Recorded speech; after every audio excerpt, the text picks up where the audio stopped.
Assalamualaikum warahmatullahi wabarakatuh. Hai teman-teman, jumpa lagi ya dengan saya Ibu Rida Rizdiana di mata kuliah yang sama Perpajakan Internasional baik 6A maupun 6C.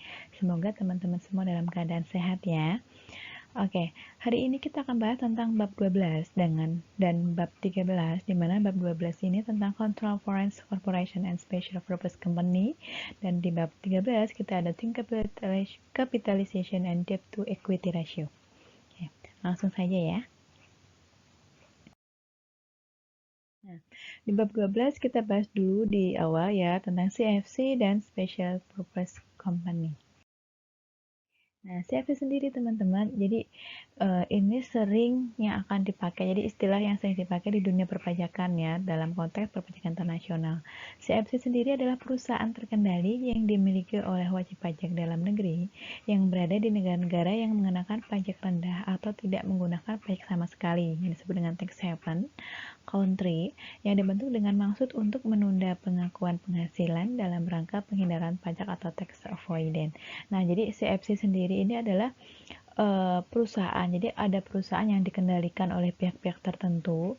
Ini yang memiliki adalah pihak WP ya, teman-teman. PP dalam negeri, tapi dia memiliki usaha atau perusahaannya bertempat di luar negeri dengan memanfaatkan ranah tax haven ya, dimana tax haven sendiri kita sudah pernah bahas sebelumnya, pemanfaatan pajak yang lebih rendah atau bahkan tidak terkena pajak sama sekali ya.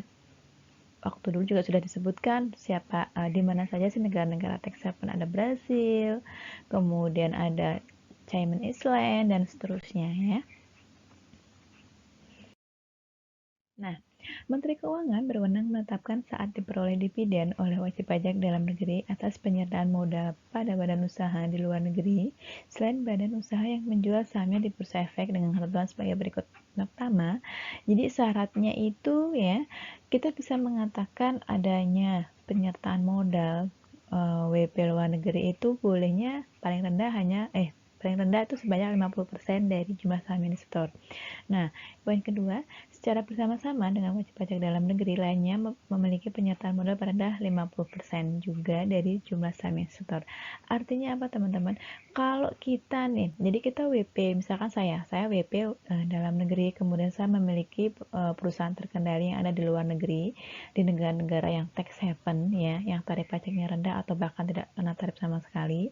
Kemudian saya memanfaatkan nih CFC ini ya, sama memanfaatkan CFC ini diberikanlah ketentuan oleh Menteri Keuangan itu memang syarat penyertaan modal saya ya yang ada di luar negeri itu seenggaknya harus 50% gitu teman-teman dari jumlah saham yang disetor gitu ya. Ini berlaku untuk tidak hanya WP dalam negeri tapi juga WP di luar negeri. Nah, ada ketentuan tentang anti CFC rules ya, di mana ini ketentuannya ada di Menteri Keuangan ya, nomornya adalah 107 PMK 03 garing 2017. Ini sudah disahkan 26 Juli 2017 ya teman-teman, yang sebelumnya di tahun 2008. Nah, di mana kita tahu lah ya dividen oleh wajib pajak dalam negeri atas penyertaan modal pada badan usaha di luar negeri atau BUMN selain badan usaha yang menjual sahamnya di bursa efek. Jadi ketentuan ini maksudnya gini loh teman-teman. Jadi yang seharusnya sih memang rule model ideal adalah kita tidak menggunakan CFC ya, karena kan CFC ini condongnya adalah tax avoidance, penghindaran pajak. Nah, ditentukan anti CFC ini di Menkyu nomor 107 ini konotasinya adalah yang merupakan ini yang tadi saya sudah jelaskan ya di sini. Jadi tentang penetapan saat diperolehnya dividen oleh wajib pajak dalam negeri atas penyertaan modal pada badan usaha di luar negeri. Jadi ceritanya 107 ini tentang penetapan penerimaan dividen ya. Ini konteksnya apa? Konteksnya adalah BUMN, badan usaha di luar negeri ya. Jadi peraturan tentang berapa besar sih penetapan dividennya. Kemudian, tapi ini konteksnya BUMN ya. Kemudian bagaimana pemotongannya, bagaimana selain pemotongan, terus ketentuannya siapa saja sih yang akan menerima dividen. Nah, semuanya ada di poin ini ya. Karena poin di peraturan ini dividen diatur secara seimbang ya, secara proporsional, karena memang konteksnya adalah untuk menghindari CFC ini, makanya dikenakan kenapa dikatakan dia anti CFC gitu ya. Nanti teman-teman untuk lebih lengkapnya bisa browsing ya peraturan ini. Nah, kemudian next, syarat wajib pajak dalam negeri. Nah, syaratnya tadi sudah saya ungkapkan di depan, jadi seenggaknya paling rendah 50% ya dari jumlah saham yang disetor. Ini juga berlaku baik dalam negeri maupun luar negeri WP-nya ya. Kemudian untuk badan usaha luar negeri non bursa yang dikendalikan secara langsung oleh wajib pajak merupakan BUMN non bursa terkendali langsung ya. Karena gini, dimaksudkan terkendali di sini adalah dia dikuasai seenggaknya dia memiliki saham 50% ya, minimal 50% atau dia menguasai secara langsung. Artinya dia mengelola secara langsung itu juga bisa ya. Jadi yang dikendalikan otomatis namanya juga terkendali secara langsung.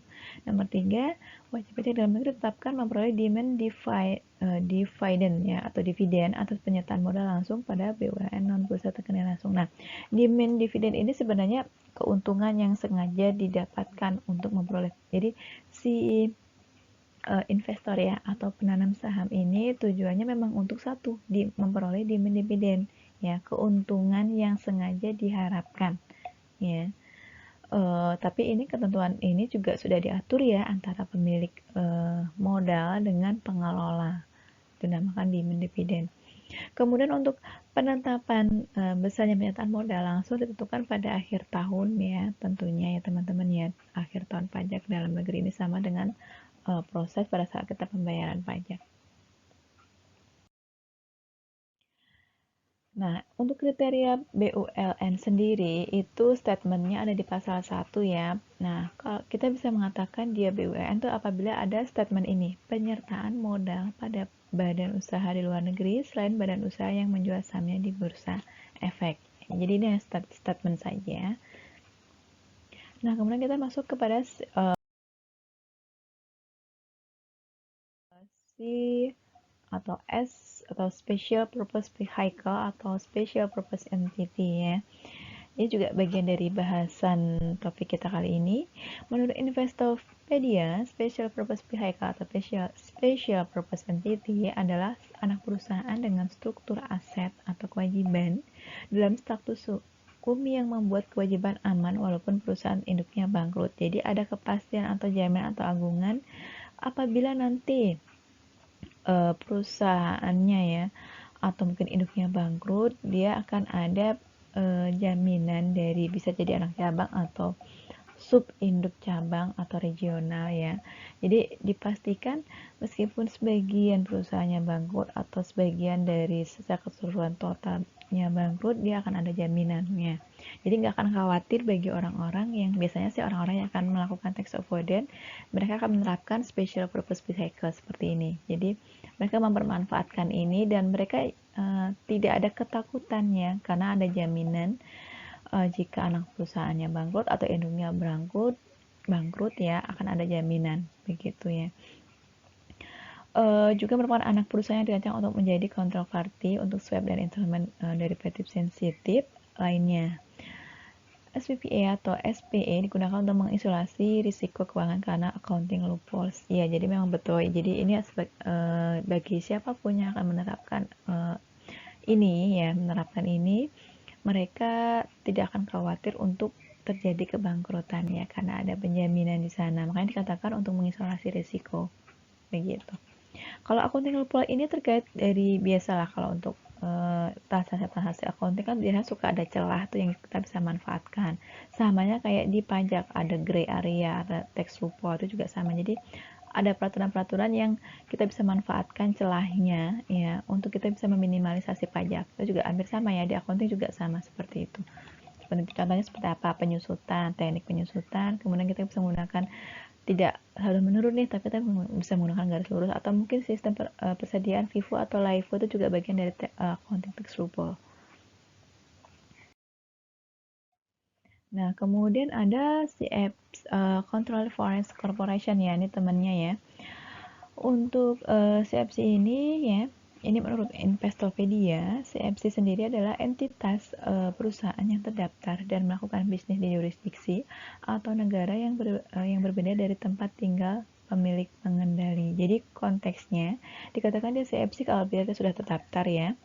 Entitas perusahaan tersebut terdaftar, kemudian dia melakukan bisnis jurisdiksi antar negara ya.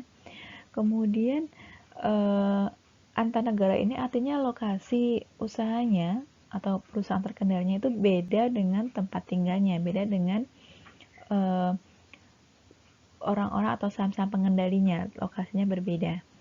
Bentuk penyalahgunaan pajak lainnya adalah dengan menunda pengenaan pajak melalui apa disebut dengan CFC, yaitu dengan memanfaatkan adanya tax haven country dan negara-negara dengan tarif pajak yang lebih rendah. Nah, ini kalau bentuk dari CFC sendiri atau modelnya ya, teman-teman memang ranahnya adalah tax haven ya.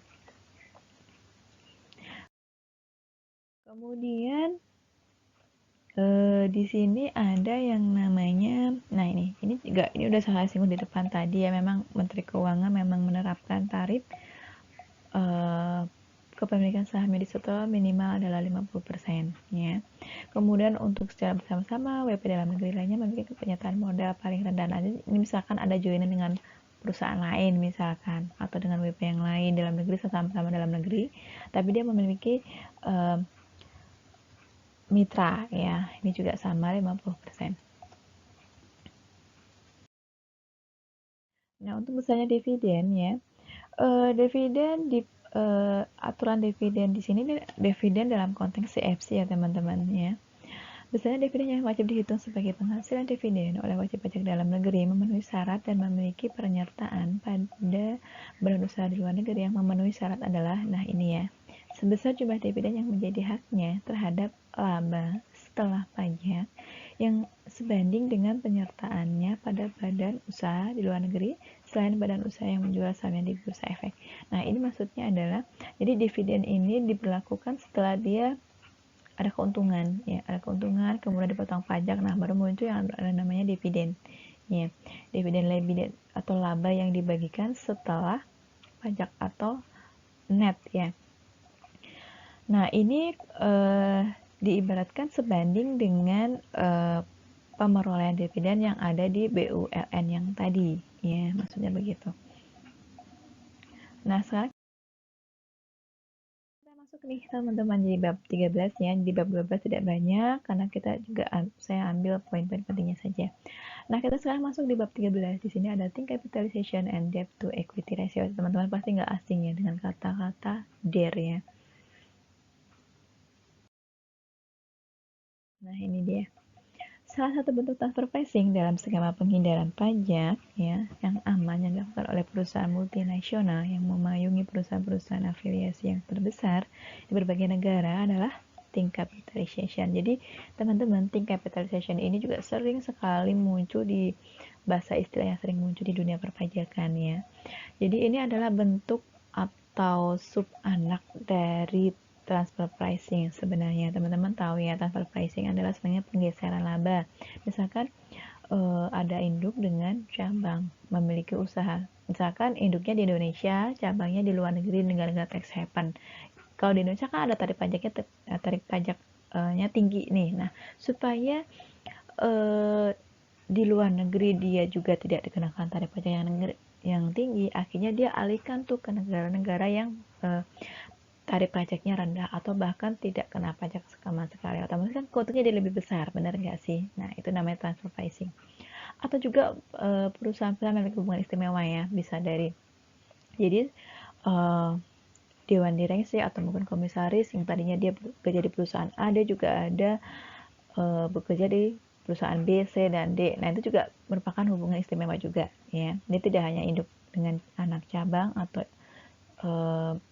sub anak cabang, tapi juga dia kalau memiliki hubungan istimewa antar pengurusnya ya, pengurus atau manajemen atau pejabat atau pengelola perusahaan. Nah, jadi transfer pricing ini bentuknya bisa think capitalization. Nah, think capitalization sendiri, nah ada lagi nih sub atau anaknya lagi. Nah, instrumennya apa sih think capitalization ini? Adalah ini teman-teman, debt to equity ratio ya. Bagi perusahaan multinasional, adanya ketentuan bahwa pembayaran telah mendorong perilaku untuk mendanai afiliasinya lebih banyak menggunakan bunga ya. Karena bunga ini dapat digunakan sebagai pengurang pajak nih teman-teman. Jadi memanfaatkan bunga ini loh ya supaya pajaknya yang dibayar tidak lebih tinggi begitu. Jadi bunga yang dapat menjadi pengurang pajak ya. Kemudian utang daripada penyerta modal. Nah, jadi ceritanya di sini dengan adanya bentuk instrumen DER, di mana DER sendiri kan sebenarnya kemampuan perusahaan dalam membiayai utang dengan modalnya, ya enggak sih? Nah, transaksi yang mereka pakai adalah dengan memanfaatkan bunga, begitu. Nah, di sisi lain, pembayaran dividen tidak menjadi pengurang pajak. Oleh karena itu, akan sangat menguntungkan jika komposisi utang semakin besar, terutama jika utang tersebut ditempatkan di negara lokasi afiliasi yang memiliki tarif pajak tinggi atau debt shifting. Nah, ini juga bagian dari tingkat capitalization ya, karena di sini dividennya tidak menjadi pengurang. Ya, kalau dividen tidak mengurang, artinya mereka akan memanfaatkan hutang. Karena di dalam hutang itu akan terdapat bunga. Nah, bunga inilah yang akan menjadi pengurang pajak nih teman-teman. Jadi skema ini memang benar-benar menarik ya, menarik untuk perusahaan-perusahaan besar yang ingin melakukan tax avoidance. Nah, perpajakan dalam kaitannya dengan transaksi yang dipengaruhi oleh adanya hubungan istimewa ini. Nah, ini ada beberapa peraturan ya kaitannya dengan hubungan istimewa. Ini masih sama kok ranahnya, masih dengan tadi tingkat capitalization. Di pasal 9 ayat di pasal 9 huruf F ya, ini tentunya Undang-Undang PPH ya di tahun 83. Ini tidak boleh dikurangkan pembentukan atau pemupukan dana cadangan jika ini ya. Nih, misalnya penghasilan kena pajak bagi wajib pajak dalam negeri dan bentuk usaha tetap. Jadi baik WP dalam negeri maupun BUT itu tidak boleh mengurangkan pembentukan atau pemupukan dana cadangan. Jadi ini harus tarif normal dan transaksi normal, tidak boleh dikurangkan ya untuk sebagai pengurang pajak. Kemudian pasal 10, pasal 10 nomor 10 tahun 94 ini juga menentukan harga perolehan atau harga penjualan dalam hal terjadi jual beli harta yang tidak dipengaruhi hubungan istimewa adalah ini. Jadi kalau konteksnya dia tidak memiliki hubungan istimewa, ya kita pakainya adalah jumlah yang sesungguhnya dikeluarkan atau diterima. Gitu. Kemudian di pasal 18 ayat 483, penghitungan kembali untuk penghasilan karena adanya transfer pricing hanya dapat dilakukan apabila di antara para pelaku terdapat hubungan istimewa. Nah, kalau yang tadi kan tidak memiliki hubungan istimewa, dipakai jumlah yang sesungguhnya atau dikeluarkan ya. Dikeluarkan atau diterima. Tapi kalau dia menggunakan hubungan istimewa ya ini hubungan istimewa ya. Jadi artinya dia harus yang seharusnya begitu ya teman-teman, yang seharusnya atau secara peyoratif begitu. Nah, nanti akan saya jelaskan di next slide. Nah, oke. Ini perbandingan daripada Undang-Undang Pajak Penghasilan dengan Undang-Undang Pajak Pertambahan Nilai atau PPN. Nah, di Undang-Undang Pajak Penghasilan ini ya harga perolehan atau harga penjualan dalam hal terjadi jual beli harta yang tidak dipengaruhi hubungan istimewa ini adalah jumlah yang sesungguhnya dikeluarkan atau diterima. Tetapi kalau dia ranahnya dia memiliki hubungan istimewa seperti transfer pricing, kemudian tingkat capitalization, CFD dan seterusnya. Nah, ini yang dipakai adalah jumlah yang seharusnya. Agak berbeda ya teman-teman ya, perlu diingat kalau dia tidak memiliki hubungan istimewa. Untuk harga perolehan dan harga penjualannya adalah yang dipakai adalah jumlah yang sesungguhnya dikeluarkan atau diterima. Tetapi kalau dia memiliki hubungan istimewa, yang dipakai adalah jumlah yang seharusnya dikeluarkan atau diterima. Kemudian untuk Undang-Undang PPN, yang dipakai adalah harga pasar ya, harga pasar, kemudian dikatakan dia memiliki hubungan istimewa, ini syaratnya adalah 25%, ini tingkat capitalization. Ya. Kalau tadi CFC 50%, tapi kalau tingkat capitalization cukup 25%. Nah, bagaimana Fiskus menyikapi pembebanan bunga tersebut? Nah, penyikapannya, ini diatur di pasal 12 ya tahun 2020 ya namanya ada 94, di mana di sini ada pinjaman tanpa bunga dari pemegang saham yang diterima oleh wajib pajak berbentuk perseroan terbatas. Kemudian Apabila pinjaman yang diterima oleh wajib pajak berbentuk personal terbatas dan pemegang sahamnya tidak dipenuhi, tidak memenuhi ketentuan yang ada di nomor 1 ini, atas pinjaman tersebut bunga dengan tingkat bunga dipakailah tingkat bunga yang wajar ya, maksudnya ya. Ini konteksnya adalah tentang perhitungan penghasilan kena pajak penghasilan dalam tahun berjalan. Jadi kalau dia tahun saat ini atau tahun berjalan, jadi PT hanya bisa menggunakan uh, atau mendapatkan pinjaman ini, tapi pinjaman tidak berbunga begitu ya. Tapi kalau untuk ini yang poin kedua ini menggunakan tingkat bunga yang wajar ya, tingkat suku bunga yang wajar. Jadi pembebanan bunganya ada pinjaman tanpa bunga sama yang menggunakan tarif wajar atau tingkat suku bunga wajar atau BI rate ya. Debt to equity ratio dan tingkat capitalization yang terabaikan. Nah, teman-teman, kita kembali ke tax planning perspektif ya. Dia dari aspek ekonomi, DER menunjukkan kemampuan modal sendiri perusahaan untuk memenuhi seluruh kemampuannya.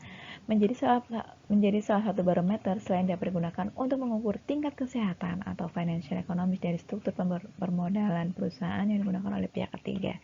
Nah, sebagai alat ukur adanya tingkat capitalization ini adalah DER. Nah, untuk mengukur sampai seberapa jauh aktiva perusahaan dibiayai oleh utang dan untuk menunjukkan indikasi tingkat keamanan dari para pemberi pinjaman. Penggunaan DER sendiri selain untuk tujuan perpajakan dapat dimanfaatkan untuk menjaga kondisi likuiditas, solvabilitas, dan rentabilitas perusahaan. Jadi teman-teman, DER ini memang kalau dari definisi sendiri adalah kemampuan perusahaan untuk membiayai utangnya dengan modal yang dimiliki. Nah, ini aturan dari peraturan perpajakan sendiri memang aturannya adalah dia banding 1 antara, jadi utang dan modal itu 3:1 ya teman-teman, dimana modal 1 kan tadi saya bilang utang dengan modal perbandingannya adalah 3:1, utangnya 3, modalnya 1, artinya modal 1 hanya bisa berhutang di 3 ya. Jadi modal 1 boleh hutang hanya 3 begitu, itu kalau bahasanya saya untuk mempermudah ya. Itu dari sisi undang-undang penghasilan. Kemudian untuk modus penghasilan pajak melalui pendanaan operasi perusahaan dengan memperbesar pinjaman. Dalam konteks international taxation, ada beberapa modus yang biasa dilakukan oleh multinational companies untuk melakukan penghindaran pajak atau penghematan pajak, yaitu dengan transfer pricing, think capitalization, treaty shopping, kemudian CFC. Untuk transfer pricing tadi saya sudah jelaskan di depannya, itu pergeseran laba ya antara pihak-pihak yang berhubungan istimewa ya. Jadi bisa antar divisi, satu perusahaan juga bisa. Jadi divisi A dengan divisi B ini melakukan transfer pricing bisa, atau mungkin bisa induk dengan cabang. Induk di Indonesia, cabang di luar negeri, itu juga hubungan istimewa, itu juga transfer pricing. Tujuannya adalah satu sebenarnya untuk melakukan penggeseran laba untuk menghindari pajak atau membayar beban pajak dengan seminimal mungkin, itu transfer pricing. Kemudian kalau tingkat kapitalisasi tadi sudah saya jelaskan di depan ya. Kemudian kalau treaty shopping, nah ini sebenarnya juga bagian dari peraturan perpajakan ya. Di treaty shopping ini sebenarnya salah satu bentuk fasilitas ya, fasilitas di mana ada pengurangan pajak ya. Pengurangan pajak di sini supaya apa? Supaya si WP ini mendapatkan fasilitas dengan ada pengurangan pajak, atau misalkan contohnya nih, misalkan dia memperoleh pemotongan pajak dengan menggunakan tarif withholding tax. Nah, kayak karyawan dengan perusahaan itu juga bagian dari treaty shopping. Jadi ada fasilitas ya yang akan diberikan oleh WP, itu juga bagian dari treaty shopping. Kemudian CFC juga tadi sudah dijelaskan di depan. Nah, permasalahan yang sering muncul, apakah penghindaran pajak selalu legal? Nah, belum tentu ya teman-teman. Jadi ada beberapa, tadi kalau konteksnya ada tax avoidance, ada tax evasion. Kita tahu pada saat kita membahas mata kuliah perpajakan, di tax avoidance itu memang usaha menghindari perpajakan, tetapi ranahnya masih legal ya, masih legal. Berbeda dengan tax evasion. Kalau tax evasion itu memang sengaja menggelapkan pajak, tidak mau membayar pajak. Ya, jadi agak beda. ada dua versi, baik legal maupun non legal. Ini juga teman-teman juga harus bisa mengkaji ya, bisa membedakan. Menurut Roy Rohedi, di banyak negara penghindaran pajak yang diperbolehkan. Nah, jadi ada pajak yang diperbolehkan dan tidak diperbolehkan. Diperbolehkan bisa disebut dengan acceptable tax avoidance atau tax planning, tax mitigation, dan yang tidak diperbolehkan adalah unacceptable tax avoidance. Kemudian ini ada masih sambungannya ya. Jadi penghindaran pajak dapat saja dikategorikan sebagai kegiatan yang legal maupun kegiatan yang ilegal. Kalau bahasa kita tadi tax avoidance sama tax evasion. Suatu penghindaran pajak dikatakan ilegal apabila transaksi dilakukan semata-mata untuk tujuan penghindaran pajak. Transaksi tersebut atau transaksi tersebut tidak mempunyai tujuan usaha yang baik, itu sudah dianggap ilegal. Untuk penangguhan implementasi keputusan ini masih sama. Tadi kita masih membahas tentang think capitalization dengan instrumennya adalah DER ya. Kebijakan DER ternyata tidak berlangsung lama karena pemerintah berubah pikiran dengan dasar pertimbangan bahwa penentuan misalnya pertandingan antara utang dan modal untuk keperluan pengenaan pajak penghasilan yang umum dikhawatirkan akan menghambat perkembangan dunia usaha. Nah, jadi dilakukan penipisan nih ya, penipisan dengan think capitalization model DER ini merupakan faktor membiayai cabang atau anak perusahaan lebih besar dengan utang berbunga dari perusahaan yang mempunyai hubungan istimewa ketimbang dengan modal saham. Jadi yang tadinya kita ada skema 3:1, kemudian dilakukan penipisan karena memang tidak bertahan lama ya. Tapi ini masih dipakai sih sebenarnya ya teman-teman ya untuk peraturan 3:1 itu untuk undang-undang PPH. Nah, yang tadinya dia harus membiayai dengan modalnya ya, modalnya terus berangsur menjadi lebih spesifik ke utang berbunga ya, padahal memang ranahnya untuk think capitalization atau DER ini kan memang dari bunga, jadi kita pinjam nih memperbanyak utang, kemudian di situ akan timbul bunga, di mana bunga tersebut bisa menjadi pengurang pajak, kan sebenarnya kan triknya kan ke situ iya, cuman akhirnya apa, lama-lama dikikis gitu ya, dipiskan menjadi ya sudah bunganya lebih dominan daripada modalnya gitu kan modal kan banyak ya, kalau bunga kan lebih spesifik. Nah, utang bunga pembiayaan utang umumnya akan dapat dibiayakan asalkan dana pinjaman digunakan dalam kegiatan yang menghasilkan pendapatan dari peminjam. Nah, ini pengecualiannya. Ketika ketentuan think capitalization dilanggar, sebagian dari beban bunga tidak dapat dibiayakan. Nah, ini jadi ketentuan think capitalization jika ini sebagian dilakukan pelanggaran atau prestasi, otomatis ini akan menjadi sebagian bisa dibayarkan, sebagian tidak. Beban bunga yang terjadi sehubungan akuisisi dari perusahaan-perusahaan terkait dapat mengakibatkan debt collection rule dilanggar dan bebannya menjadi non-deductible. Yang tadinya deductible bisa menjadi non-deductible atau sebaliknya. Ya. Beban bunga yang timbul dalam produksi dari pajak penghasilan yang dikecualikan atau dibebaskan bisa menjadi non-deductible. Nah, ini konsekuensinya ya untuk pengecualiannya. Nah, tidak dapat dinyatakan sebagai dividen terselubung. Jadi dividen terselubung ini sebenarnya dividen yang sengaja disetting ya.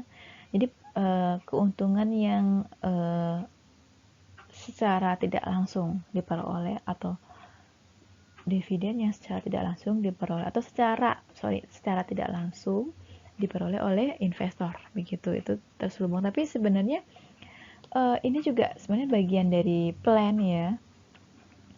Ini ada MPP, peraturan PP ya, ini ada peraturan peradilan pajak tentang pembayaran bunga atas pinjaman kepada pemegang saham di luar negeri, sekalipun modal saham belum disetor penuh, belum tentu dapat dikatakan sebagai dividen terselubung.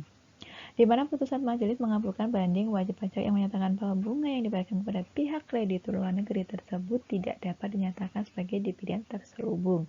Ya, di mana dividen terselubung saja adalah pengambilan keuntungan secara tidak langsung. Ya, ini adalah putusan nomor 142 tahun 96.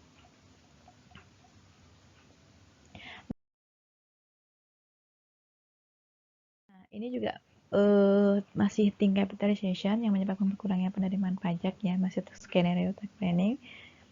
Tapi ini skenario-nya kita juga harus biasa melihat ya, baik legal ataupun ilegal. Inflasi tingkat capitalization bisa berdampak pada pengaruh yang dimiliki pemegang saham dalam pembuatan keputusan finansial perusahaan. Pemerintah dari beberapa negara menaruh perhatian yang serius tentang fenomena tingkat capitalization ini, karena itu mereka memberikan batasan tentang DER yang tadi itu 3:1 yang tadi sudah ungkapkan di depan. Ya, ketentuan dari sini adalah utang dan modal rasionya harus 3:1. Memiliki modal 1 hanya boleh mengutangkan 3, begitu. Kemudian ini tujuannya adalah untuk memperketat pinjaman yang diberikan oleh pemegang saham asing atau WPLN. Seberapa besar basis pengendalian minimum investasi tersebut terrealisasikan dari besarnya porsi kepemilikan saham asing atau WPLN tersebut dalam struktur pemodalan perusahaan. Nah, ini sebagai tambahan, ada kebijakan perpajakan tentang DER yang tidak sinergis dengan kebijakan investasi di Indonesia, teman-teman. Di tengah gencarnya upaya pemerintah untuk menarik investor asing agar tertarik menanamkan modalnya di Indonesia dengan cara memberikan investment allowance dan tax holiday, investment allowance dan tax holiday ini juga merupakan fitur atau fasilitas, ya, fasilitas yang diberikan pajak atau fiskus untuk WP, ya, dimana baik investment allowance dan tax holiday ini merupakan keringanan atau dispensasi dalam memberikan insentif, ya. Jadi bedanya apa? Kalau tax investment allowance gitu atau tax allowance itu lebih kepada pengurangan pajak untuk WP. Ini konteksnya adalah untuk WP yang menanamkan sahamnya. Jadi ini sebenarnya sih ketentuan ini untuk investor sih biasanya. Jadi ada pengurangan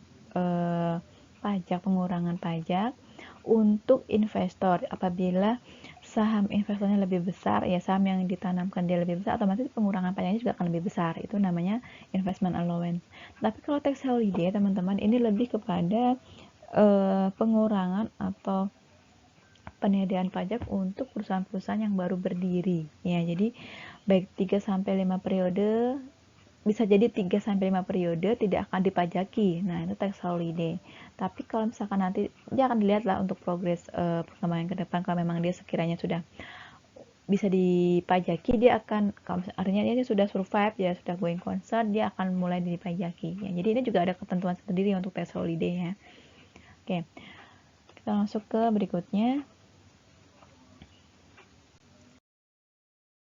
Nah, besarnya utang diperoleh dari saldo rata-rata utang pada 1 tahun pajak atau bagian tahun pajak. Nah, jadi ini karena kita kan tadi konteksnya adalah tingkat capitalization, kemudian instrumennya adalah DER, di mana DER itu adalah bagaimana perusahaan membiayai atau membayar utang-utangnya dari modal yang dimiliki. Nah, untuk ketentuan besarnya utang ini, ya, rata-rata saldo utang tiap akhir bulan pada tahun pajak yang bersangkutan atau rata-rata saldo utang tiap akhir bulan pada bagian tahun pajak yang bersangkutan ini dihitung. Jadi kita bisa menghitung saldo rata-rata utang, ya, pada 1 tahun pajak atau bagian tahun pajak. Jadi bisa 1 tahun full atau setengahnya, bisa semesteran, bisa triwulan, tapi tergantung ketentuannya, ya. Ini sudah ada di aturan DER, ya, yang ada di KMK kalau nggak salah, ya.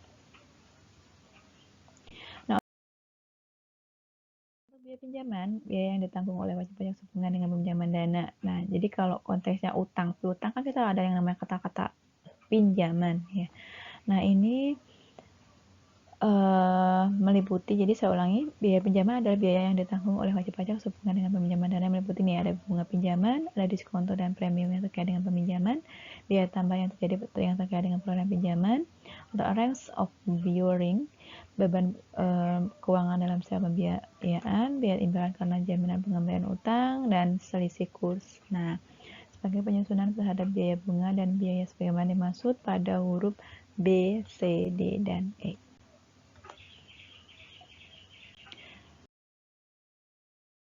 Nah, oke, guys, cukup ya untuk materi kali ini di bab 12 dan 13 tentang CFC, tentang tingkat capitalization, tentang SPE ya, atau SPI.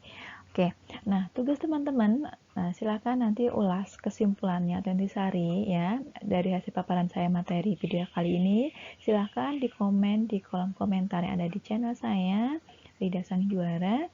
Ulas apa kesimpulan dari paparan saya hari ini, dan tentunya jangan lupa untuk next assignment-nya silahkan mengerjakan soal di latihan. Ini soal latihan di buku Khairul Anwar Porhan halaman 458 sampai 459. Oke, untuk aturannya teman-teman bisa simak di e-learning atau di Sepada. Oke, itu saja ya untuk materi hari ini. Semoga bermanfaat. Jangan lupa jaga kesehatan. Wabillahi hidayah. Wassalamualaikum warahmatullahi wabarakatuh. Dadah. Assalamualaikum warahmatullahi wabarakatuh.